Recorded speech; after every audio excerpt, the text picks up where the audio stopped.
Hello student, mission physics ক্লাসে তোদের সকলকে স্বাগত। আজ তোদের কাছে আলোচনা করব ঘর্ষণ এবং ঘর্ষণ সম্পর্কিত বিভিন্ন বিষয়, যেমন প্রথমে ঘর্ষণের সংজ্ঞা, ঘর্ষণ সৃষ্টির কারণ, ঘর্ষণের সুবিধা অসুবিধা, ঘর্ষণের সূত্র, ঘর্ষণ গুণাঙ্ক, ঘর্ষণ কোণ, অনুভূমিক তলে বস্তুর গতি, টানা বল, ঠেলা বল, বিরাম কোণ, নত তলে বস্তুর গতি, উলম্ব তলে বস্তুর সাম্যাবস্থা এবং গোলীয় তলে বস্তুর সাম্যাবস্থা। তাছাড়া সমস্ত বিষয়ে তোমাদের অঙ্ক করাবো, যাতে এই চ্যাপ্টারটি থেকে নিট, মেন ও ডাব্লিউবি জয়েন্টে যে কোয়েশ্চেন আসে তোমরা সেগুলো সলভ করতে পারবে। আর অ্যাডভান্সে যে এখান থেকে পার্ট কোয়েশ্চেন আসে সেখান থেকে তোমরা কনসেপ্ট বিল্ড আপ করতে পারবে। তাছাড়া তো তোমাদের এইচএসে কাজে লাগবেই। তাহলে স্টার্ট করি। ঘর্ষণের সংজ্ঞা: যখন কোনো বস্তুর কোনো তলের উপর গতি প্রবণতা বা গতির সৃষ্টি হয়, তখন ওই বস্তুর দুই তলের স্পর্শক বরাবর গতি বা গতি প্রবণতার বিরুদ্ধে যে বল ক্রিয়াশীল হয় তাকে ঘর্ষণ বলে। ঘর্ষণ সর্বদাই আপেক্ষিক গতির বিরুদ্ধে ক্রিয়া করে। দেখে নাও এই ব্লকটি এই তলের উপর আছে, এর উপর এফ বল প্রয়োগ করা হয়েছে।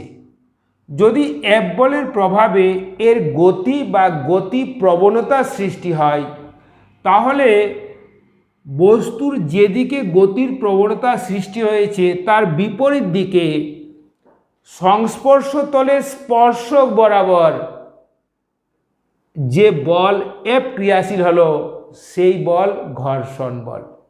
তাহলে ঘর্ষণ বল কিরূপ বল?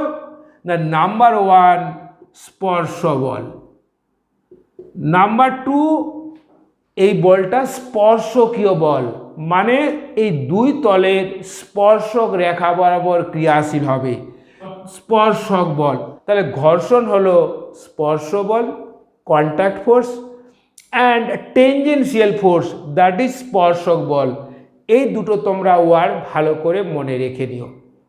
এরপরে ঘর্ষণ সৃষ্টির কারণ। দেখো, আমরা যদি খুব ভালোভাবে এই দুই তলের স্পর্শতল দেখি, তাহলে দেখা যাবে যে ওই দুই তলের মধ্যে অনেকগুলি খাঁজ রয়েছে। এখন একটা তলের খাঁজ যখন অন্য তলের খাঁজের সঙ্গে ইন্টারলক হয়ে যায় না, তখন বস্তুর গতি বা গতি প্রবণতার বিরুদ্ধে একটা বল ক্রিয়াশীল হয়। এই বলেই হলো ঘর্ষণ বল। বোঝা গেল? এরপরে ঘর্ষণের সুবিধা। ঘর্ষণ যদি না থাকতো তাহলে আমরা প্রথমে হাঁটা চলা করতে পারতাম না, কারণ আমরা যখন হাঁটি তখন আমাদের পায়ের উপর ঘর্ষণ বল প্রযুক্ত হয় এবং আমাদের পাকে পিছলে যেতে দেয় না। নাম্বার 2, ঘর্ষণ না থাকলে রোলিং হতো না। রোলিং মানে গড়ানো গতি হতো না, ফলে কোনো গাড়ি বা কোনো মেশিন বেল্টের সাহায্যে চলতো না। নেক্সট, আমরা খাতার উপর লিখতে পারতাম না, ফলে আমাদের দৈনন্দিন কোনো কার্যই সম্পন্ন হতো না। তাই ঘর্ষণ ছাড়া আমাদের এই জগৎ কল্পনা করা যায় না। এরপরে ঘর্ষণের অসুবিধা। নাম্বার 1, ঘর্ষণ কোনো মেশিনের দক্ষতা কমিয়ে দেয়। নাম্বার 2, ঘর্ষণ যন্ত্রপাতির ক্ষতি সাধন করে।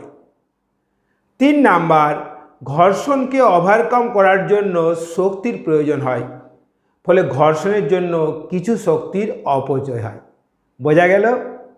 এরপরে দেখে নাও, টেবিলের উপর এই ব্লক রাখা আছে। ব্লকটির উপর এখানে সুতোর সাহায্যে বল প্রয়োগ করা হচ্ছে। এখন এই এম এর মান শূন্য থেকে বাড়ানো হচ্ছে না। যখন আমরা m=m0 ভর চাপাচ্ছি তখন দেখা যাবে যে ব্লকটি গতিশীল হওয়ার উপক্রম করলো। তাহলে দেখো প্রথম থেকে 0 থেকে যে m0 পর্যন্ত বল চাপিয়েছি তার আগে গতি প্রবণতা ছিল। তাহলে এই অবস্থায় যে ঘর্ষণ ক্রিয়াশীল হয় তাকে স্থিত ঘর্ষণ বলে। তাহলে স্থিত ঘর্ষণের সংজ্ঞা কি? যখন দুটি তলের মধ্যে গতি প্রবণতার সৃষ্টি হয় কিন্তু কোনরূপ গতির সৃষ্টি হয় না, তখন যে বিরুদ্ধ বল ক্রিয়াশীল হয় তাকে স্থিত ঘর্ষণ বল বলে। স্থিত ঘর্ষণ বল সর্বদাই প্রযুক্ত বলের সমান। অর্থাৎ যদি আমি এখানে ধরে নিচ্ছি 1 কেজি বল প্রয়োগ করি, এর গতি সৃষ্টি না হয়, তাহলে ঘর্ষণ বলও 1 কেজি ওয়েট। এখানে যদি আমি 2 কেজি ওয়েট বল প্রয়োগ করি, কোনো গতির সৃষ্টি না হয়, তাহলে এখানে ঘর্ষণ বল 2 কেজি ওয়েট। তাহলে কি বলা যায়? স্থিত ঘর্ষণ বল একটি স্বনিয়ন্ত্রক বল। ওকে, বোঝা গেল? এরপরে দেখো m=m0 কেজি ওয়েট বলে ইহা গতিশীল হওয়ার উপক্রম করলো। এই অবস্থায় যে ঘর্ষণ বল ক্রিয়াশীল হলো একে বলে সীমাস্থ ঘর্ষণ বল। তাহলে সীমাস্থ ঘর্ষণ বল কাকে বলে? না, স্থিত ঘর্ষণ বলের সর্বোচ্চ মানকে সীমাস্থ ঘর্ষণ বল বলে। যখন আমি m=m0 চাপিয়েছি এখানে, তখন গতিশীল হওয়ার উপক্রম করেছে। এরপরে যদি m0-এর থেকে সামান্য বেশি বল প্রয়োগ করা হয় তাহলে দেখা যাবে এ গতিশীল হয়ে গেল। গতিশীল যেই হলো বস্তুর ঘর্ষণ বল কমে যাবে। তাহলে চলঘর্ষণ বল কাকে বলে? না, যখন দুটি তলের মধ্যে আপেক্ষিক গতির সৃষ্টি হবে তখন আপেক্ষিক গতির বিরুদ্ধে যে বল ক্রিয়াশীল হয় তাকে চলঘর্ষণ বল বলে। চলঘর্ষণ বল সীমাস্থ ঘর্ষণ বল অপেক্ষা কম। বোঝা গেল? এখন দেখে নাও, যদি আমি প্রযুক্ত বল F এবং ঘর্ষণ বল f এর মধ্যে লেখচিত্র অঙ্কন করি, তাহলে দেখে নাও যখন বস্তুটির গতি প্রবণতার সৃষ্টি হবে কিন্তু কোনরূপ গতির সৃষ্টি হবে না, তখন ঘর্ষণ বল স্বনিয়ন্ত্রক বল, অর্থাৎ F=f এবং এই কোণটা হবে 45 ডিগ্রি। এরপরে যেই গতিশীলতা উপক্রম করবে তখন যে ঘর্ষণ বল ক্রিয়াশীল হবে সেই ঘর্ষণ বল সীমাস্থ ঘর্ষণ বল। এরপরে বস্তুটি গতিশীল হবে, গতিশীল হওয়ার পর বস্তুর ঘর্ষণ বল কমে যাবে। তো গতিশীল অবস্থায় যে ঘর্ষণ বল ক্রিয়াশীল হয় তাকে চলঘর্ষণ বল বলে। তো চলঘর্ষণ বল একটু কমে গিয়ে এটা স্থির হয়ে যায়। তাহলে চলঘর্ষণ বল সর্বদাই স্থির এবং ইহা সীমাস্থ ঘর্ষণ বল অপেক্ষা কম। তাহলে দেখে নাও, যদি আমরা এটা টানি তাহলে এটা হলো Fmax অর্থাৎ সীমাস্থ ঘর্ষণ বল। আর দেখো এই যদি আমি এটা টানি এটা হলো চলঘর্ষণ বল। এটা কী হলো বলো তো? চলঘর্ষণ বল। বোঝা গেল? এই চলঘর্ষণ বল কোনো তলের ক্ষেত্রে সর্বদাই ধ্রুবক। এখন দেখো ঘর্ষণের সূত্র। নাম্বার 1 দেখো, ঘর্ষণ বল হলো স্পর্শ বল এবং ইহা দুই তলের স্পর্শক বরাবর ক্রিয়াশীল। নাম্বার 2, ঘর্ষণ বল সর্বদাই আপেক্ষিক গতি বা গতি প্রবণতার বিপরীত অভিমুখে। বোঝা গেল? ঘর্ষণ বল তলের প্রকৃতির উপর নির্ভর করে। যদি খুব রাফ সারফেস হয় ঘর্ষণ বল বেশি হয়, যদি স্মুথ হয় ঘর্ষণ বল কম হবে। বোঝা গেল? ঘর্ষণ বল দুই বস্তুর উপাদানের উপর নির্ভর করে। যেমন দুটি ইস্পাত এবং ইস্পাতের তলের মধ্যে ঘর্ষণ বল যা হবে, ইস্পাত এবং কপার তলের মধ্যে ঘর্ষণ বল আলাদা হবে। নেক্সট, ঘর্ষণ বল স্পর্শতলের ক্ষেত্রফলের উপর নির্ভর করে না, ইহা তলের প্রকৃতির উপর নির্ভর করে। নেক্সট, সীমাস্থ ঘর্ষণ বল গতীয় ঘর্ষণ বল অপেক্ষা বেশি এবং গতীয় ঘর্ষণ বল রোলিং ঘর্ষণ অপেক্ষা বেশি। সীমাস্থ ঘর্ষণ বল লম্ব প্রতিক্রিয়ার সমানুপাতিক। দেখো F max is proportionate N, তাহলে F max equal to mu S into N. দেখো এন কি, এন হলো লম্ব প্রতিক্রিয়া। ধরে নাও এখানে একটা ব্লক আছে, এর উপর লম্ব প্রতিক্রিয়া এন, তাহলে ঘর্ষণ বল কোথায় ক্রিয়াশীল হবে? না এই দুই তলের স্পর্শ বরাবর। কোন দিকে? না যেদিকে গতির প্রবণতা হবে তার উল্টো দিকে স্পর্শক বরাবর। স্পর্শক কথাই ভালো করে মনে রাখবে। তাহলে দেখো লম্ব প্রতিক্রিয়া এন হলে সীমাস্থ ঘর্ষণ বল equal to mu S into N, যখন মিউ এস হলো F max divide by N, অর্থাৎ স্থিত ঘর্ষণ গুণাঙ্ক মিউ এস সীমাস্থ ঘর্ষণ বল ও লম্ব প্রতিক্রিয়ার অনুপাত। বুঝতে পারলে? আবার নেক্সট পয়েন্ট, গতীয় ঘর্ষণ বল লম্ব প্রতিক্রিয়ার সমানুপাতিক, অর্থাৎ এফ কে প্রপোর্শনেট এন। তাহলে এফ কে ইকাল টু কে বলো তো? মিউ কে into N.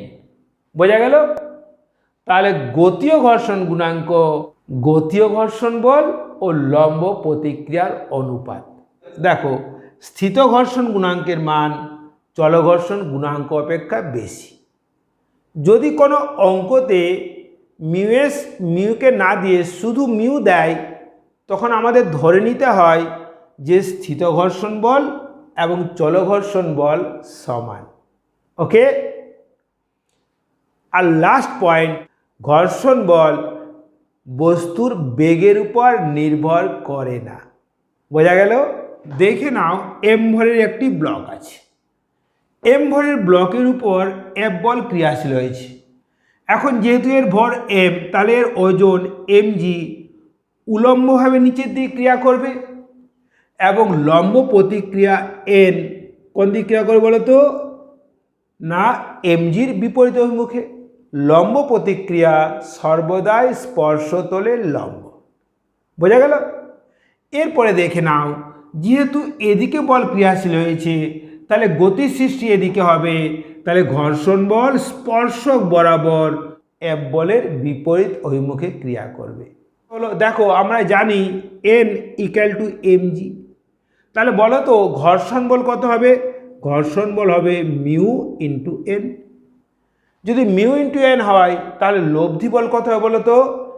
F minus F. তাহলে ত্বরণ কত হবে বলো? ত্বরণ ইকুয়ালস টু লব্ধি বল বাই ভর, তাহলে f minus f by m. বোঝা গেল? এখন আমরা এফের মানটা যদি বসি, তাহলে f minus mu mg divide by m, এটা হলো অনুভূমিক তলে কোনো বস্তুর ত্বরণ। এটা ভালো করে বুঝে নাও। ওকে? এখন বস্তুর গতি সৃষ্টি হওয়ার পরে যদি বস্তুর উপর ক্রিয়াশীল বল শূন্য হয়, তখন কী হবে বলো তো? তখন হবে a equal to 0 minus mu MG by M equal to mu G, অর্থাৎ বস্তুর মন্দন হবে এবং কিছু দূরত্ব গিয়ে থেমে যাবে। বোঝা গেল? এখন এই সম্পর্কিত দুটো অঙ্ক দেখাচ্ছি। 50 কেজি ভরের বস্তু অনুভূমিক তলে আছে, এর উপর 200 নিউটন বল 5 সেকেন্ড ধরে ক্রিয়া করলো, বস্তুটির চূড়ান্ত বেগ কত? দেখে নাও, খুব সিম্পল। তাহলে দেখো এটা অনুভূমিক তল, এর উপর একটা 50 কেজি ভরের বস্তু আছে, তাহলে বলো এর ওজন কত? 50 ইন্টু 10 মানে কত বলো তো? 500 নিউটন। ক্যালকুলেশনের সুবিধার জন্য 9.8 বদলে 10 ধরে নিচ্ছি। তাহলে লম্ব প্রতিক্রিয়া এন কত হবে বলো তো? N equal to 500। এখন দেখো বল প্রয়োগ করা হয়েছে কত? 200 নিউটন এদিকে, এটা হলো এফ বল। তাহলে বলো ঘর্ষণ বল কোন দিক ক্রিয়া হবে, কোন দিক ক্রিয়াশীল হবে? দেখো ঘর্ষণ বল গতির উল্টো দিকে ক্রিয়া করবে, তাহলে ঘর্ষণ বল হবে এই দিকে। তাহলে এটা ইকুয়াল টু কত? Mu N. এখানে দেখো মিউ দেওয়া আছে, মিউ ইকুয়াল টু 0.2 দেওয়া আছে, তাহলে বলো ত্বরণ এ কত হবে f minus mu m g divide by m. তাহলে দেখো এফ কত দেওয়া আছে বলো 200 নিউটন, তাহলে এটা হলো 200 মাইনাস মিউ কত আছে 0.2, এটা কত আছে বলো তো 500, তাই না? আর ডিভাইড বাই কী বলো তো না 50। দেখো কত আসছে বলো তো, এটা যদি আমরা দেখে নিই তাহলে দেখো 200 মাইনাস 100 বাই 50 সমান কত হলো বলো তো 2 মিটার পার সেকেন্ড স্কোয়ার। তাহলে দেখো কি বলেছে 5 সেকেন্ড পরে বেগ কত, তাহলে দেখে নাও V equal to U plus AT, এক্ষেত্রে ইউটা কী হবে 0 হবে। তাহলে দেখো এটা 0 প্লাস এ টু টিটা কত 5 সমান 10 মিটার পার সেকেন্ড, অর্থাৎ 5 সেকেন্ড পরে বেগ হবে 10 মিটার পার সেকেন্ড। বোঝা গেল? দেখে নাও একটি বস্তুকে অমসৃণ তলে 4 মিটার পার সেকেন্ড বেগে নিক্ষেপ করা হলো। মিউ ইকুয়াল টু 0.2 হলে বস্তুটি থামার আগে কত দূরত্ব অতিক্রম করবে? ধরে নাও G equal to 10 metre per second square. এখন দেখে নাও এখানে ত্বরণ সৃষ্টিকারী কোনো বল নেই, কি বল আছে কেবলমাত্র বিরুদ্ধ বল। তাহলে যদি কোনো ত্বরণ সৃষ্টিকারী বল না থাকে, শুধুমাত্র ঘর্ষণ বল থাকে, তাহলে মন্দন এ সমান মাইনাস মিউ জি। দেখো মিউ কত আছে বলো, মিউ আছে 0.2, জি কত আছে 10, তাহলে দেখে নাও এটা হলো -2 মিটার পার সেকেন্ড স্কোয়ার। তাহলে বলো এখানে ইউ কত আছে বলো তো 4 মিটার পার সেকেন্ড। ভি কত হয় বলো তো, থেমে যাচ্ছে ভি 0। তাহলে যদি আমরা v square equal to u square plus 2s সূত্র প্রয়োগ করি, আমরা ইজিলি এখান থেকে থামার আগে কত দূরত্ব যাবে এসটা বের করে নিতে পারবো। তাহলে বলো বসিয়ে নাও, তাহলে এটা 0 square equal to u 4 square plus 2 into -2 into s. তাহলে দেখে নাও এখান থেকে পাবে 4s ইকুয়াল টু 16, তাহলে s ইকুয়ালস টু 4। অতএব থামার আগে বস্তুটি 4 মিটার দূরত্ব অতিক্রম করবে। বোঝা গেল? এরপরে দেখে নাও ঘর্ষণ কোণ। এখন এর উপর এফ বল প্রয়োগ করা হয়েছে এবং এর গতি সৃষ্টি হয়েছে। তাহলে বলো এর উপর কী বলা আছে বলো তো না লম্ব প্রতিক্রিয়া এন আছে, এখানে ওজন এমজি আছে, আর স্পর্শরেখা বরাবর ঘর্ষণ বল এফ আছে। এখন স্পর্শরেখার সমান্তরালে যদি আমি ঘর্ষণ বলকে দেখাই তাহলে এটা হলো এফ।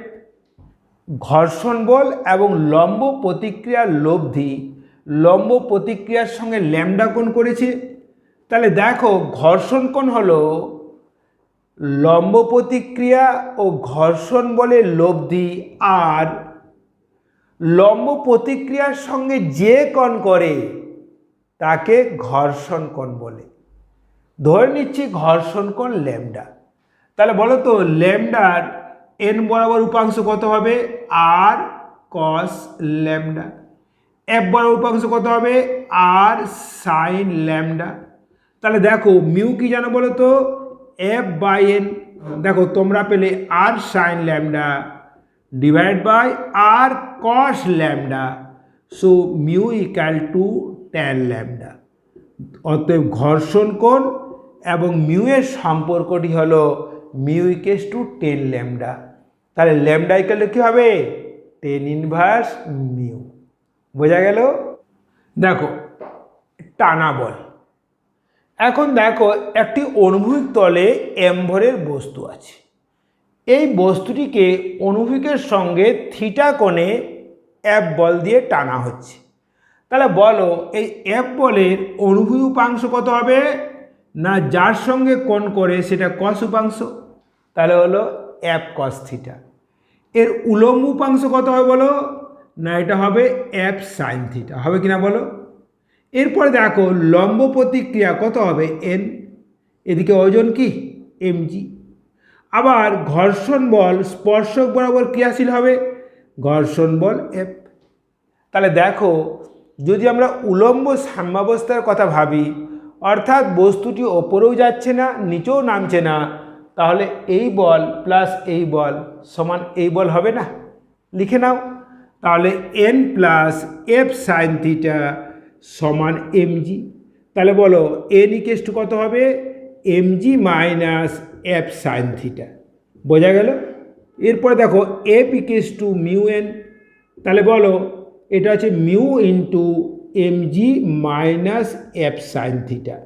এখন দেখে নাও, যদি এই F cos theta less than small F হয় তাহলে বস্তুটির গতির সৃষ্টি হবে না, অর্থাৎ বস্তুটি স্থির থাকবে, গতি প্রবণতার সৃষ্টি হবে। যদি F cos theta equal two small F হয় তাহলে বস্তুটি গতিশীল হওয়ার উপক্রম করবে। যদি F cos theta greater than small F হয় তাহলে বস্তুটি ত্বরণ সহ চলবে। তাহলে বস্তুর ত্বরণ কত হবে বলো তো?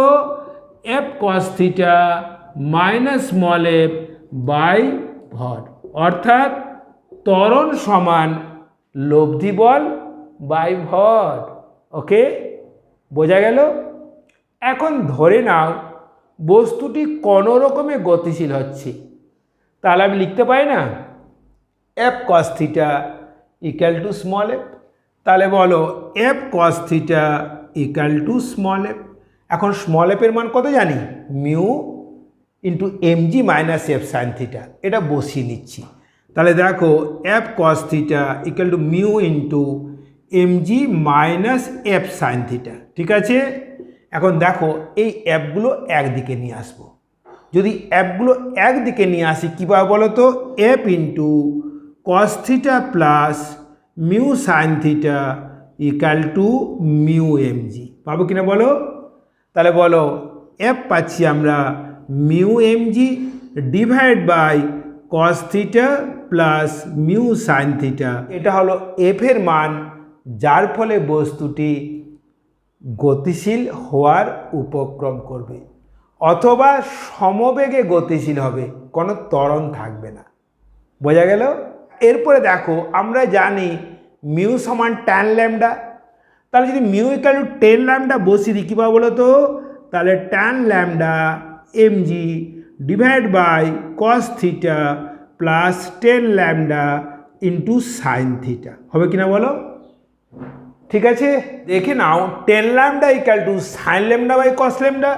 তাহলে দেখে নাও এখানে আসছে mg sine lambda divide by cos lambda divide by cos theta plus sine lambda by cos lambda into sine theta. আসছে কিনা বলো? এরপরে দেখো এলসিএম করে নিচ্ছি। তাহলে দেখো ওপরটা পাচ্ছি আমরা mg sine lambda divide by এটা পাবো cos of theta minus lambda. এখন দেখো এফের মান ন্যূনতম হবে যদি এই মানটা সর্বোচ্চ হয়। তাহলে বলো কস থিটার সর্বোচ্চ মান কত? 1, মানে কস 0 ডিগ্রি। তাহলে দেখো theta minus lambda equal two 0, তাহলে থিটা ইকুয়াল টু ল্যামডা, আর ল্যামডার মান তো জানো কত? tan inverse mu. তাহলে এটা হলো tan ইনভার্স মিউ। এখন দেখো তাহলে আমরা এফ মিনিমাম বের করে নিচ্ছি। তাহলে এফ মিনিমাম হলো দেখো mg সাইন ল্যামডা। দেখে না, যদি 10 ল্যামডা ইকুয়াল টু মিউ হয়, that is perpendicular by base, তাহলে হাইপোটেনিউসটা কত হবে না 1 প্লাস মিউ স্কোয়ার। তাহলে এখানে সাইন ল্যামডা কত হবে? পারপেন্ডিকুলার বাই হাইপোটেনিউস, তাহলে কত হবে? Mu divide by root over 1 plus mu square. তাহলে দেখো যদি মানটা বসিয়ে দিই তাহলে mg mu divide by root under 1 plus mu square. তাহলে এফ মিন হলো দেখে নাও কত? Mu mg divide by root over 1 plus mu square. বোঝা গেল? নেক্সট দেখে নাও টানা বল সম্পর্কিত একটি অঙ্ক। 20 কেজি ভরের একটি বস্তুর উপর অনুভূমিকের সহিত 37 ডিগ্রি কোণে 100 নিউটন বল ক্রিয়াশীল হলো। মিউ ইকুয়াল টু 0.2 হলে 10 সেকেন্ড পরে বস্তুর বেগ কত? G equal to 10 metre per second square ধরে নেব। তাহলে ছবিটি আঁকি। দেখো এই একটা বস্তু, এই বস্তুর উপর অনুভূমিকের সঙ্গে 37° কোণে কত বল ক্রিয়াশীল হয়েছে বলো তো? 100 নিউটন। তাহলে দেখো এই বলের অনুভূমিক উপাংশ হবে 100 cos 37°। এখন জানো cos 37° মান হয় 4/5 এবং sin 37 মান হয় 3/5। তাহলে দেখো এটা হলো 100 × 4/5 মানে এটা হলো 80 নিউটন। এখন দেখো এই 100 নিউটন বলের উলম্ব উপাংশ কত হয় বলো তো? 100 sin কত বলো তো? 37°। এখন 37 সমান আমরা কত জানি বলো তো? 3/5। তাহলে এটা কত হলো? এটা হলো 100, দেখো 100 × 3/5 মানে 60 নিউটন। তাহলে আমরা এটা পেলাম 60 নিউটন। দেখো লম্ব প্রতিক্রিয়া আমার এখানে আছে n, এখানে ওজন mg, দেখো m কত আছে? 20। তাহলে 20 × 10 সমান 200 নিউটন। আবার এখানেও আমাদের ঘর্ষণ বল স্মল এ, জানো ঘর্ষণ বল স্পর্শতলের স্পর্শক বরাবর ক্রিয়াশীল। বোঝা গেল কিনা বলো? তাহলে বলো এই বল প্লাস এই বল সমান এই বল। তাহলে উলম্ব সাম্যাবস্থার ক্ষেত্রে n + 60 = 200। তাহলে বলো n কত পেলাম বলো তো? না 200 - 60 = 140 নিউটন। তাহলে বলো ঘর্ষণ বল কত হবে? Mu × n। মিউ কত? 0.2, n কত? 140। তাহলে এটা হলো 0.2 × 140। তাহলে কত হবে এটা? 28 নিউটন। তাহলে দেখো সামনে বল হলো 80 নিউটন, বিরুদ্ধ বল হলো কত? 28 নিউটন। তাহলে ত্বরণের কি ফর্মুলা? লব্ধি বল বাই ভর। তাহলে ত্বরণ হবে লব্ধি বল 80 - 28 বাই ভর। ভর কত আছে? 20। তাহলে দেখো এটা পাচ্ছি আমি 52 / 20। তাহলে পাবো আমরা 2.6 m/s²। বোঝা গেল? তাহলে দেখো 10 সেকেন্ড পরে আমাদের বেগ বের করতে বলেছে। তাহলে দেখো আমরা জানি v = u + at। দেখো এখানে প্রাথমিক বেগ নেই অর্থাৎ u0। এ কত পেয়েছো? 2.6 আর টিটা 10 সমান 26 m/s। বোঝা গেল? এরপরে দেখে নাও ঠেলা বল। দেখে নাও একটা ব্লক অনুভূমিক তলের উপর আছে, বস্তুর ভর, ব্লকটির ভর স্মল এ, এর উপর ঠেলা বল F অনুভূমিকের সঙ্গে থিটা কোণে ক্রিয়াশীল। তাহলে প্রথমে আমরা F এর দুটো উপাংশ বের করে নিচ্ছি, একটা অনুভূমিক উপাংশ, একটা উলম্ব উপাংশ। দেখো যদি এটা থিটা হয় তাহলে এটা থিটা। তাহলে দেখো যার সঙ্গে থিটা কোণ করে সেইটা কি উপাংশ? কস উপাংশ। তাহলে এটা হলো কস উপাংশ। আর নিচের দিকেটা কী হবে বলো তো? না সাইন উপাংশ হবে কিনা বলো? তাহলে দেখো অনুভূমিক বল হলো F cos θ, এটা হলো F sin θ। ওজন কোন দিক ক্রিয়াশীল বলো তো? না উলম্বভাবে নিচের দিকে। তাহলে লম্ব প্রতিক্রিয়া কোন দিকে বলো তো? ওপরের দিকে। তাহলে দেখো এই ব্লকের উপর নিচের দিকে দুটো বল ক্রিয়াশীল হচ্ছে, একটা mg আর একটা F sin θ। ওপরে কি বল ক্রিয়াশীল হচ্ছে? n। বস্তুটি নিচেও যাচ্ছে না ওপরেও উঠছে না, তাহলে ওপর দিকের বল সমান নিচের দিকের বল। বোঝা গেল? তাহলে দেখো এটা লিখতে পারো n সমান mg + F sin θ। এটা হলো লম্ব প্রতিক্রিয়া। দেখে নাও ঠেলার সময় লম্ব প্রতিক্রিয়া mg + F sin θ। আবার যখন আমরা বস্তুকে টেনেছিলাম তখন লম্ব প্রতিক্রিয়া কত ছিল বলো তো? n ড্যাশ ধরে নিই, সেটা হবে mg - F sin θ। তাহলে দেখো ঠেলার সময় লম্ব প্রতিক্রিয়া টানার সময় লম্ব প্রতিক্রিয়া অপেক্ষা বেশি, অতএব ঠেলার সময় ঘর্ষণ বল টানার সময় ঘর্ষণ বল অপেক্ষাও বেশি হবে। তাই ঠেলা অপেক্ষা টানা সুবিধাজনক, অর্থাৎ ঠেলা বেশি কষ্টকর, কারণ ঠেলার সময় বেশি ঘর্ষণ বল ক্রিয়াশীল হয়। বোঝা গেল? এরপরে দেখে নাও। তাহলে বলো এখানে ঘর্ষণ বল কত হয় বলো তো? দেখো এখানে বস্তুর গতির প্রবণতা এদিকে সৃষ্টি হয়েছে, তাহলে ঘর্ষণ বল সর্বদাই গতি প্রবণতার বিপরীত দিকে। তাহলে বলো বস্তুটি গতিশীল হবে যদি F cos theta equal two small F হয়। এখন স্মল এফ কি জানো? Mu into N. তাহলে এটা হলো মিউ ইন্টু এন কত বলো তো? না MG plus f sine theta. দেখো যদি আমরা এই এফটাকে আমরা এদিকে নিয়ে আসি তাহলে দেখো এইদিকে মিউ এফ সাইন থিটা এদিকে আসবে, তাহলে আমাদের এফ সমান আসবে cos theta minus mu sine theta, এটা ইকুয়াল টু আসবে মিউ এমজি। তাহলে বলো এফ সমান কত আসবে বলো তো? না mu mg divide by cos theta minus mu sine theta. অতএব বস্তুটিকে গতিশীল করার জন্য যে বলের প্রয়োজন হবে তা হলো mu mg divide by cos theta minus mu sine theta. বোঝা গেল? নেক্সট দেখে নাও, একটি বস্তুর বল √3 কেজি।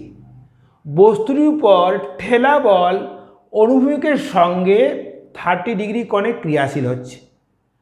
এই ঠেলা বলের কত ন্যূনতম মানে বস্তুটি গতিশীল হবে? এখন দেখো এর এই বলটা হবে কত বলো তো? F cos 30 degree. এই বলটা কত বলো? এফ সাইন 30 ডিগ্রি হবে কিনা বলো? তাহলে দেখে নাও লম্ব প্রতিক্রিয়া এন সমান এই বল প্লাস এই বল, তাহলে এন সমান হবে mg plus f sine 30 degree.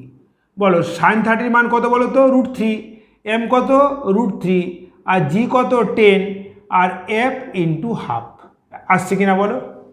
তাহলে দেখো বস্তুটি গতিশীল হবে যদি এফ কস 30 মান ঘর্ষণ বলের সমান হয়। তাহলে দেখো F cos 30 degree equal to ঘর্ষণ বল equal to mu into N. দেখো মিউর মান কত আছে? 1/√3। তাহলে দেখো এফ ইন্টু √3/2 ইকুয়াল টু কত এখানে আসছে বলো তো? দেখো এখানে মিউর মান দেওয়া আছে 1/√3, এটা এন, তাহলে এটা 1/√3, এটা কত হবে বলো তো? 10√3 প্লাস f/2 আসছে কিনা বলো?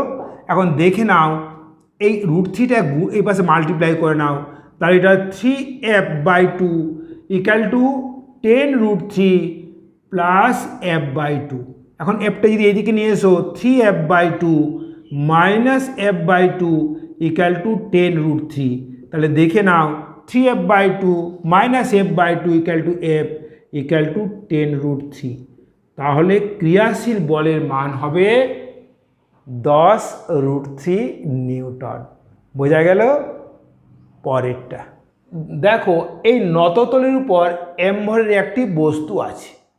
এই নততলের নতি আস্তে আস্তে যদি বাড়ানো হয় তাহলে দেখা যাবে একটি নির্দিষ্ট কোণে, ধরে থিটা ইকুয়াল টু ফাই, বস্তুটি নিচের দিকে গতিশীল হওয়ার উপক্রম করলো।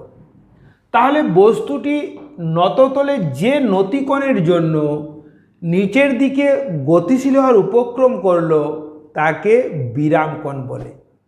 অতএব বিরামকোণের সংজ্ঞা হলো নততলের যে নতিকোণের জন্য নততলের উপর রাখা কোনো বস্তু নিজের ওজনের জন্য নিচের দিকে গতিশীল হওয়ার উপক্রম করে তাকে বিরামকোণ বলে।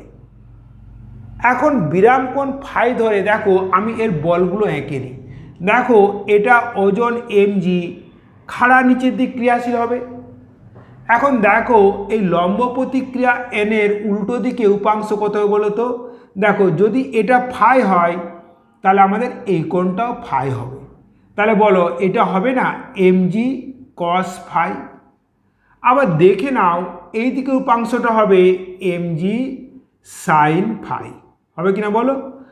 যেহেতু ফাই কোণে বস্তুটি গতিশীল হওয়ার উপক্রম করছে তাহলে এই দিকের বল সমান ওপরের দিকের বল। তাহলে দেখো নিচের দিকের বল আসছে mg sin ফাই, এটা সমান কত আছে বলো তো? f সমান মিউ mg cos ফাই। তাহলে বলো মিউ ইকুয়াল টু কত পাবো বলো তো? না sine phi divide by cos phi, তাহলে মিউ আসছে আমাদের ট্যান ফাই। তাহলে দেখো মিউর সঙ্গে বিরামকোণের সম্পর্ক হলো mu equal to tan phi. আবার তোমরা দেখেছো ঘর্ষণ কোণের সঙ্গে মিউর সম্পর্ক হলো mu equals to tan lambda. তাহলে বলো tan phi equals to tan lambda হবে কিনা বলো। তাহলে দেখো ফাই ইকুয়াল টু ল্যামডা। দেখো বিরাম কোণ সমান ঘর্ষণ কোণ। দেখো বিরাম কোণ কেবলমাত্র নততলের ক্ষেত্রেই প্রযোজ্য, কিন্তু ঘর্ষণ কোণ যে কোনো তলের ক্ষেত্রেই প্রযোজ্য। বোঝা গেল? এরপরে দেখো নততলের উপর রাখা বস্তু সাম্যাবস্থা। দেখো নততলের নতি থিটা এবং থিটা গ্রেটার দেন বিরাম কোণ ফাই। এখন এই নততলের উপর এম ভরের একটি বস্তু আছে। দেখে নাও বস্তুর উপর কী কী বল ক্রিয়াশীল হচ্ছে। দেখো প্রথমে বলি বস্তুর ওজন mg খাড়া নিচের দিকে। এখন এই mgর লম্ব প্রতিক্রিয়া বিপরীত দিকে যদি আমি উপাংশ টানি, দেখো এই কোণ যদি থিটা হয় আমার এই কোণটাও থিটা হয় কিনা বলো। তাহলে দেখো mgর এই উপাংশ হবে mg cos থিটা এবং নততল বরাবর নিচের দিকে উপাংশ হবে mg sin থিটা। তাহলে বস্তুর গতি প্রবণতা কোন দিকে? নিচের দিকে। তাহলে ঘর্ষণ বল F অপরের দিকে ক্রিয়াশীল হবে। যদি লম্ব প্রতিক্রিয়া n হয় তাহলে ঘর্ষণ বল হবে কত? Mu n। এখন দেখে নাও যে থিটা গ্রেটার দেন ফাই, তাহলে mg sin থিটা ঘর্ষণ বল অপেক্ষা বেশি হবে, ফলে বস্তুটি একটি ত্বরণ লাভ করবে। তাহলে সেই ত্বরণের মান কত হবে বলো তো? লব্ধি বল বাই ভর। লব্ধি বল মানে এই বল মাইনাস এই বল। তাহলে এটা আসছে mg sin theta minus f by m। তাহলে দেখো এটা mg sin theta minus mu n, n মানে কত? mg cos theta divide by m। তাহলে যদি আমরা এখানে mg কমন নিই তাহলে sin theta minus mu cos theta divide by m। m এ কেটে নাও, তাহলে দেখো a ইকুয়াল টু পাচ্ছ g into sine theta minus mu cos theta হলো বস্তুটির নততল বরাবর নিচের দিকে ত্বরণ। বোঝা গেল? এখন দেখো বস্তুটিকে নততল বরাবর স্থির রাখার জন্য ওপরের দিকে কত বল প্রয়োগ করতে হবে। দেখো বস্তুটিকে নততলে স্থির রাখার জন্য উপরের দিকে বল প্রয়োগ করতে হবে লব্ধি বলের সমান। অর্থাৎ F1 বল প্রয়োগ করলে বস্তুটি নততলে স্থির থাকবে, সেটা হলো লব্ধি বল সমান mg sin theta minus mu n equal to mu mg cos theta, অর্থাৎ sin theta minus mu cos theta. Okay, বোঝা গেল? দেখো এখন যদি বস্তুটিকে F2 বল প্রয়োগ করে নততল বরাবর উপরের দিকে নিয়ে যাওয়া হয়, তখন ঘর্ষণ বল নিচের দিকে ক্রিয়া করবে। সেই অবস্থায় F2-র ন্যূনতম মান হবে, অর্থাৎ যে বল প্রয়োগ করলে বস্তুটি সমবেগে ওপরের দিকে যাবে তা হলো এটা প্লাস এটা। অর্থাৎ দেখে নাও F2 হবে F plus mg sin theta. তাহলে বলো কত আসছে? এটা mu mg cos theta plus mg sin theta. তাহলে বলো mg কমন নিলে কত আসছে? এটা mu cos theta plus sin theta. বোঝা গেল? নেক্সট দেখে নাও যদি থিটা লেস দেন ফাই হয়, সেই অবস্থায় দেখো mg sin থিটা নিচের দিক ক্রিয়াশীল, ঘর্ষণ বল F ওপর দিক ক্রিয়াশীল। এখন এক্ষেত্রে mg sin থিটা সীমাস্থ ঘর্ষণ বল অপেক্ষা কম, যেহেতু থিটা লেস দেন ফাই। তাহলে বস্তুটিকে নিচের দিকে গতিশীল করার জন্য যদি আমার F3 বল লাগে, তাহলে দেখো এই বল plus mg sin theta equal to সীমাস্থ ঘর্ষণ বল। সেক্ষেত্রে বল লাগবে F3 plus mg sin theta equal to F মানে কি বলো? মিউ mg cos থিটা, অর্থাৎ F3 ইকুয়াল টু mg, এটা হলো mu cos theta minus sine theta. তাহলে বস্তুটিকে নিচের দিকে নামানোর জন্য যে ন্যূনতম বল লাগবে তা হলো mg into mu cos theta minus sine theta. নততলের উপর সমস্ত কিছু অঙ্ক করার জন্য তোমাদের 5টা ফর্মুলা লাগবে। প্রথমে number 1 theta equal to phi, number 2 নততল বরাবর ত্বরণ g into sine theta minus mu cos theta. নততল বরাবর বস্তুকে স্থির রাখার জন্য বল লব্ধি বলের সমান। 4 নম্বর, নতল বরাবর উপরের দিকে নিয়ে যাওয়ার জন্য বল কত, mg into mu cos theta plus sine theta, আর নিচের দিকে নামানোর জন্য এখানে মাইনাস। বোঝা গেল? এরপরে তোমাদের কতকগুলি অঙ্ক করছি। দেখো, যখন নততলের নতিকোণ 30 ডিগ্রি, তখন নততলের উপর রাখা কোনো বস্তু নততল বরাবর নিচের দিকে গতিশীল হওয়ার উপক্রম করলো। ঘর্ষণ গুণাঙ্কের মান কত? যখন নততলের নতিকোণ 30 ডিগ্রি, তখন বস্তুটি গতিশীল হওয়ার উপক্রম করলো, তাহলে বিরাম কোণ হলো 30 ডিগ্রি। তাহলে আমরা বলো মিউ আর বিরাম কোণে কী সম্পর্ক জানি বলো তো? না, মিউ ইকাল টু 10 ফাই। তাহলে mu equals to 10 into 30 degree, তাহলে এটা হলো 1/√3। অতএব ঘর্ষণ গুণাঙ্কের মান হলো 1/√3। বোঝা গেল? দেখে নাও, যখন নততলের নতিকোণ 37 ডিগ্রি এবং মিউ ইকাল টু 0.2, তখন নততল বরাবর বস্তুর ত্বরণ কত? এখন দেখো, আমরা জানি নততল বরাবর বস্তুর ত্বরণ এ equal two g sine theta minus mu cos theta. দেখে নাও, এক্ষেত্রে মিউ দেওয়া আছে কত বলো তো? না, মিউ দেওয়া আছে 0.2। জি কত দেওয়া আছে বলো তো? 10 মিটার পার সেকেন্ড স্কোয়ার। কোণ দেওয়া আছে 37 ডিগ্রি। এখন আমরা জানি সাইন 37 ডিগ্রি এটা হয় 3/5, আর কস 37 ডিগ্রি মান হয় 4/5। কস 37 ডিগ্রি ইকাল টু 4/5। এখন মানটা বসিয়ে নিচ্ছি। তাহলে ত্বরণ এ সমান 10 ইন্টু সাইন থিটা। দেখো, সাইন থিটা কত বলো তো? 3/5 মাইনাস মিউ, মিউ মানে 0.2 ইন্টু কস থিটা 4/5। তাহলে বলো কত আসছে এটা? 0.2 ইন্টু 4 মানে 0.8। তাহলে দেখে নাও, এটা 10 ইন্টু এটা আসছে 5 ইন্টু 3 মাইনাস 0.8। তাহলে দেখে নাও এটা কত আসছে? 2 আসছে। তাহলে দেখো এটা আসছে 2 ইন্টু 2.2, তাহলে এটার কত হলো? 4.4 মিটার পার সেকেন্ড স্কোয়ার। তাহলে নততল বরাবর ত্বরণ হলো 2.2 মিটার পার সেকেন্ড স্কোয়ার। বুঝতে পেরেছো? পরের অঙ্ক দেখো।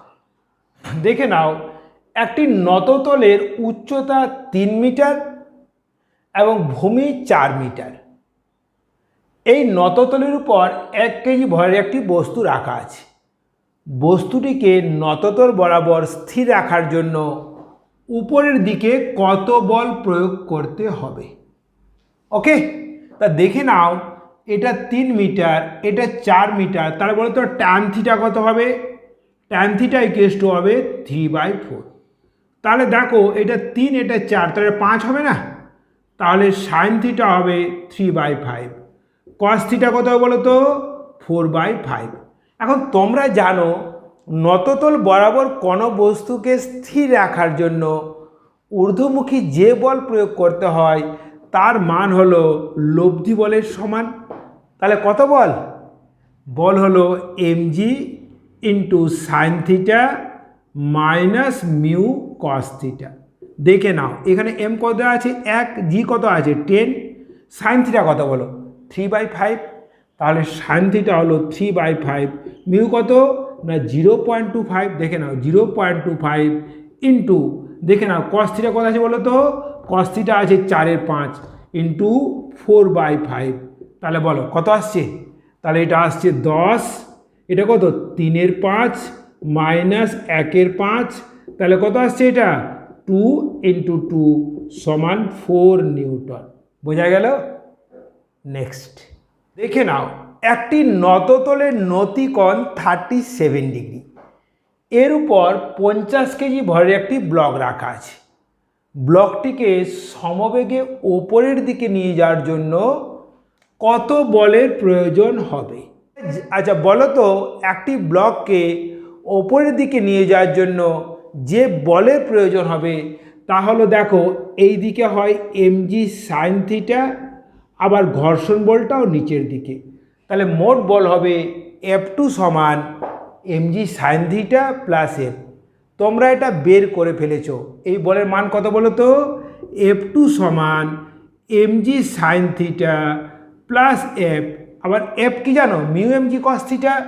তাহলে দেখে নাও mg sine theta plus mu mg cos theta. তাহলে বলো এখানে mg into sine theta D plus mu cos theta. মান বসিয়ে নাও। দেখো এম কত? 50। তাহলে এটা হলো 50। জি কত আছে বলো তো? 10। ওকে, এখানে সাইন থিটা দেখো 37 ডিগ্রি। তোমরা জানো সাইন 37-এর মান 3/5 আর কস 37-এর মান 4/5। তাহলে এটা হলো 3/5 প্লাস 0.25 ইন্টু 4/5। তাহলে কত হলো বলো তো? 500 ইন্টু 3/5 প্লাস 1/5। তাহলে এটা যে 500 ইন্টু 4/5 সমান 400 নিউটন। অর্থাৎ 400 নিউটন বল নততল বরাবর ওপরের দিকে ক্রিয়াশীল হলে বস্তুটি নততল বরাবর সমবেগে উঠবে। বোঝা গেল? দেখে নাও, যখন নততলের নতি 37 ডিগ্রি তখন নততল বরাবর একটি বস্তু সমবেগে নিচে নেমে আসছে। যখন নততলের নতি 53 ডিগ্রি হবে তখন বস্তুটির ত্বরণ কত হবে? দেখো, যখন নততলের নতি 37 ডিগ্রি তখন বস্তুটি সমবেগে নেমে আসছে, অর্থাৎ বিরামকোণ সমান 37 ডিগ্রি। এখন বলো মিউ আর বিরামকোণের কি সম্পর্ক? না, mu equal to tan 37 degree. তাহলে মিউ ইকুয়াল টু এলো 3/4 ইকুয়াল টু 0.75। এবার দেখে নাও, যখন নততলের নতি 53 ডিগ্রি তখন ত্বরণ কত? দেখো, আমরা ত্বরণ জানি a equal to g sine theta minus mu cos theta. দেখো, এক্ষেত্রে থিটা 53 ডিগ্রি। যদি থিটা 53 ডিগ্রি হয় তাহলে সাইন 53 ডিগ্রির মান হয় 4/5 এবং কস 53 ডিগ্রির মান হয় 3/5। তাহলে দেখে নাও, মানটা বসিয়ে নাও। 10 ইকুয়াল টু সাইন 53 ডিগ্রি। তাহলে এটা হলো 10 into sine 53 degree minus mu cos 53 degree. বসিয়ে নাও। তাহলে 10 ইন্টু কত বলো? সাইন 53 কত বলো তো? 4/5। তাহলে এটা হলো 4/5 মাইনাস এটা কত বলো? 3/4।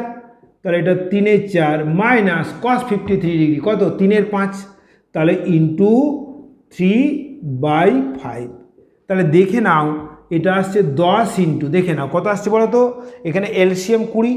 তাহলে 20 হলো 16, 16 মাইনাস 9 মানে 7। তাহলে এটা 16 মাইনাস 9/20। তাহলে দেখে নাও, এই 0 0 কেটে গেল। তাহলে 7/2 সমান 3.5 মিটার পার সেকেন্ড স্কোয়ার হলো ত্বরণ। বোঝা গেল? নেক্সট, ধরে নাও একটা এম ভরের ব্লককে এফ বল প্রয়োগ করে স্থির রাখা হয়েছে। তাহলে এর ওজন নিচের দিকে ক্রিয়াশীল ও ঘর্ষণ বল হাতের তালু আর বস্তুর মধ্যে ওপর দিকে ক্রিয়াশীল হবে। সেই ঘর্ষণ বল কত বলো তো? না, μ1 ইন্টু এফ। আবার দেওয়াল আর বস্তুর মধ্যে ঘর্ষণ বল কত হবে বলো তো? μ2 ইন্টু এফ। এখন বস্তুটি নিচেও নামবে না, ওপরেও উঠবে না যদি mg less than equal to μ1 F plus μ2 F হয়। তাহলে এফের মান কত বলো তো? না, এফের মান greater than mg divide by μ1 plus μ2। তাহলে বলো তো এফ মিনিমাম কত হবে বলো তো? না, mg ডিভাইড বাই μ1 প্লাস μ2। অর্থাৎ এই বল প্রয়োগ করলে বস্তুটি সাম্যাবস্থায় থাকবে। এখন বলো, বস্তুটিকে ওপরের দিকে নিয়ে যাওয়ার জন্য কত বল লাগবে, তাই না? এখন দেখো, বস্তুটি ওপরের দিকে নিয়ে যায় আর F2 বল প্রয়োগ করি। তাহলে দেখে নাও, এক্ষেত্রে μ1 এফ আর μ2 এফ নিচের দিকে ক্রিয়াশীল হবে, অর্থাৎ μ1 আর μ2 অভিমুখ পরিবর্তিত হবে। সেই ক্ষেত্রে এটা হবে এইদিকে μ2 এফ হবে আর এটা হবে কি বলতো μ1f হবে।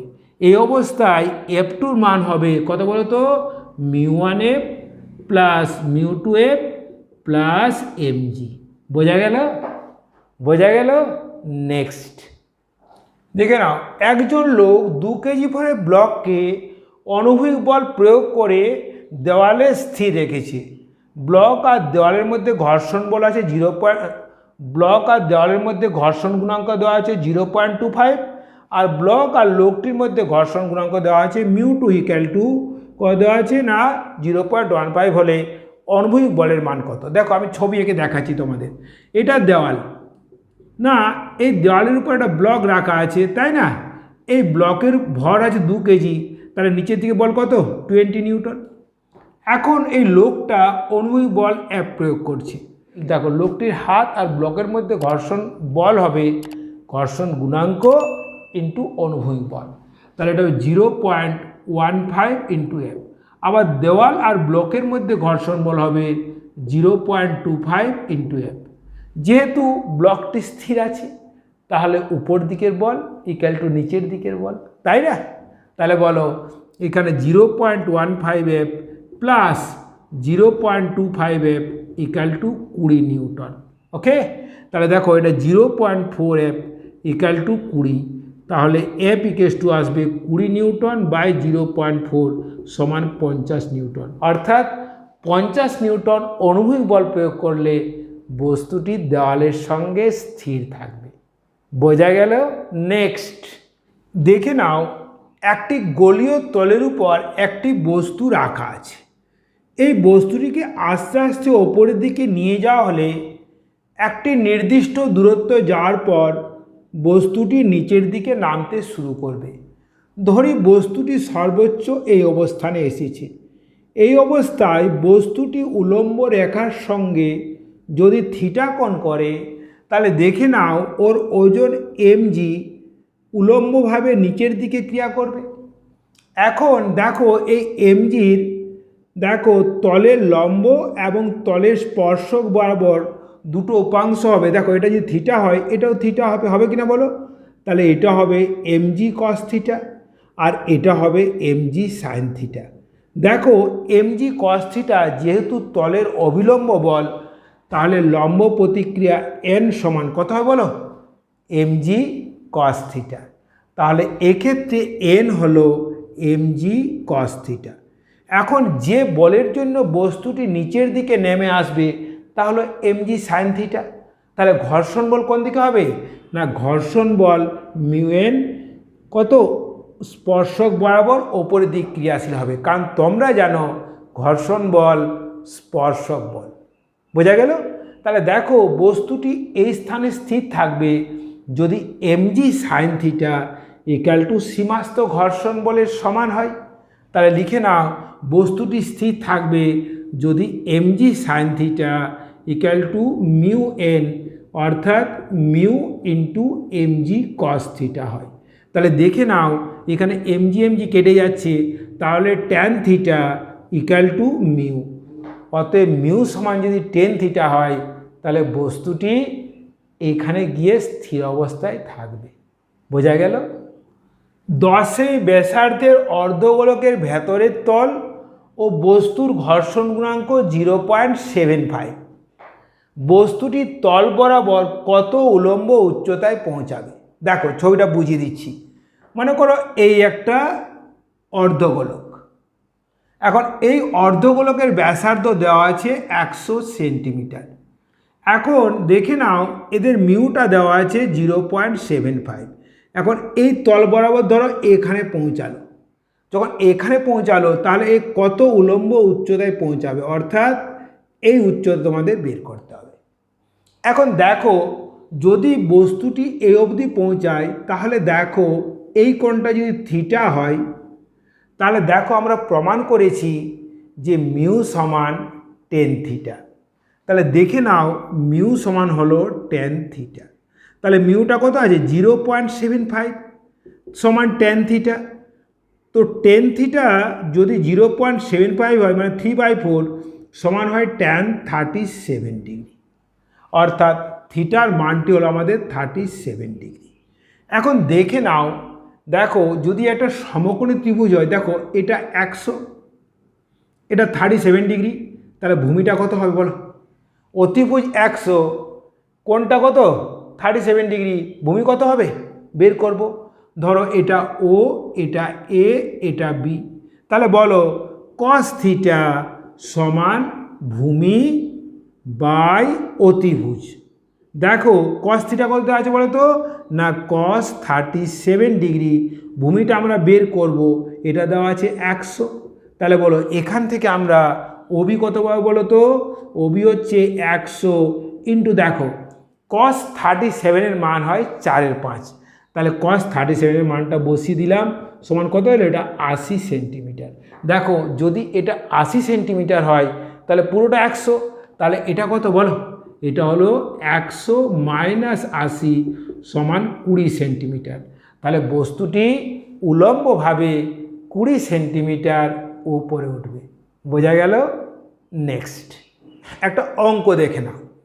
100 সেন্টিমিটার দৈর্ঘ্যের একটি দড়ি টেবিল থেকে সামান্য অংশ ঝুলছে। ঝুলন্ত অংশের দৈর্ঘ্য কত হবে যখন মিউ ইকুয়াল টু 0.25?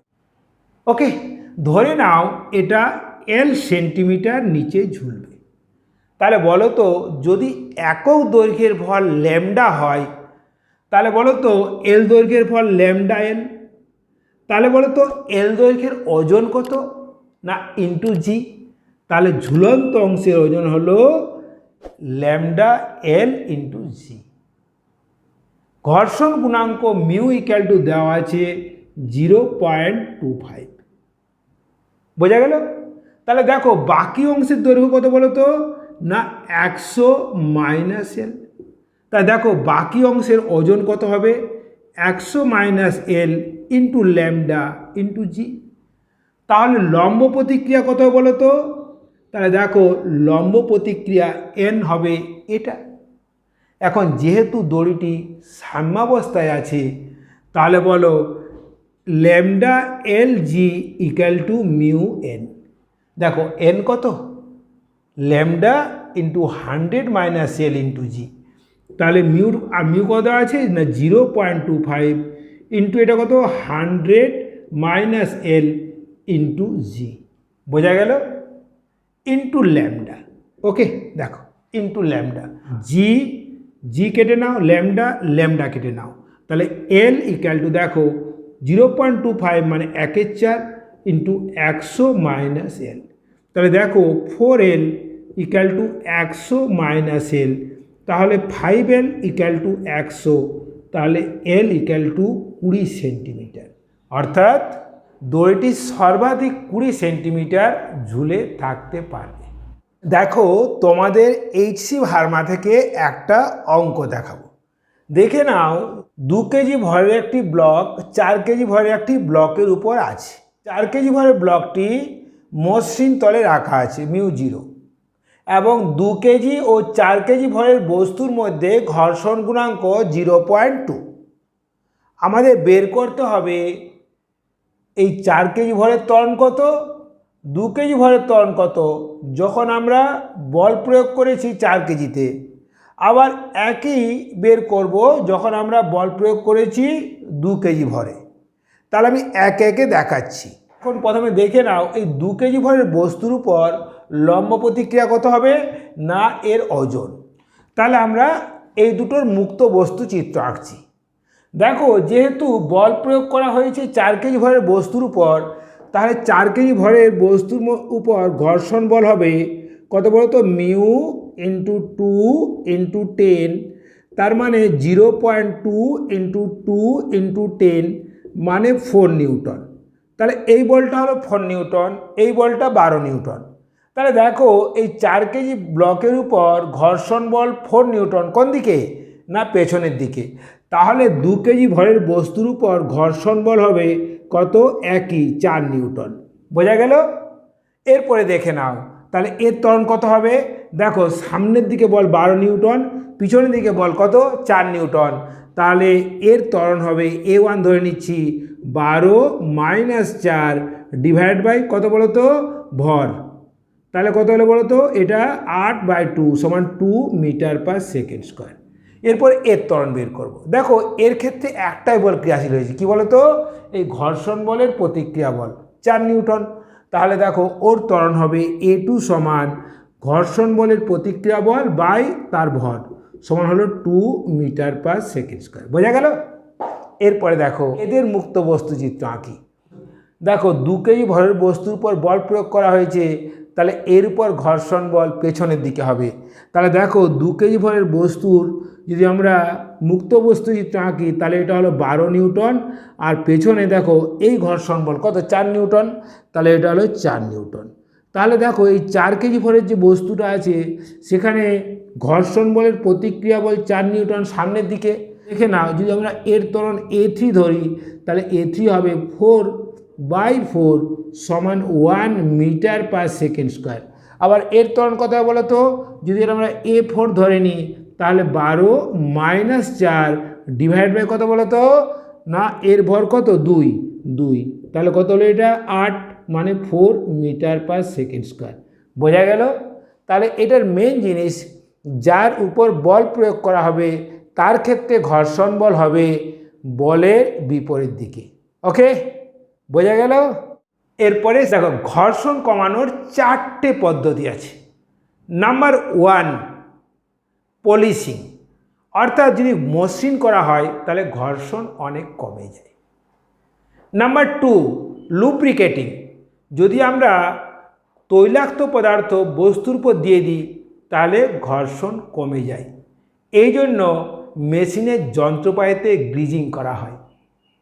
3 নাম্বার, যেখানে সম্ভব সেখানে আমরা রোলিং ঘর্ষণ প্রয়োগ করব, কারণ রোলিং ঘর্ষণের মান সব থেকে কম। আর লাস্ট 4 নাম্বার বেবিটিং, অর্থাৎ যদি বল আর বিয়ারিং একটা মেটেরিয়ালের হয় তাহলে ঘর্ষণ বেশি হয়, তাই বল তৈরিতে একটা মেটেরিয়াল ইউজ করি আর বিয়ারিং তৈরিতে আর একটা মেটেরিয়াল ইউজ করি, তাতে ঘর্ষণ অনেক কমে যায়। Many thanks for watching this video.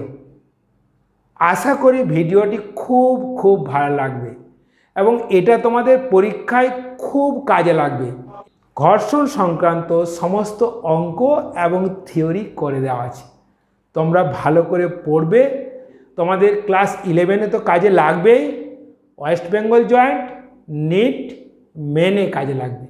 তাছাড়া এখান থেকে অ্যাডভান্সে পার্ট কোয়েশ্চেন আসে, ফলে এখান থেকে তোমার যে কনসেপ্ট তৈরি হবে সেই কনসেপ্ট তোমরা অ্যাডভান্সের নিউমেরিক্যালে সলভ করতে পারবে।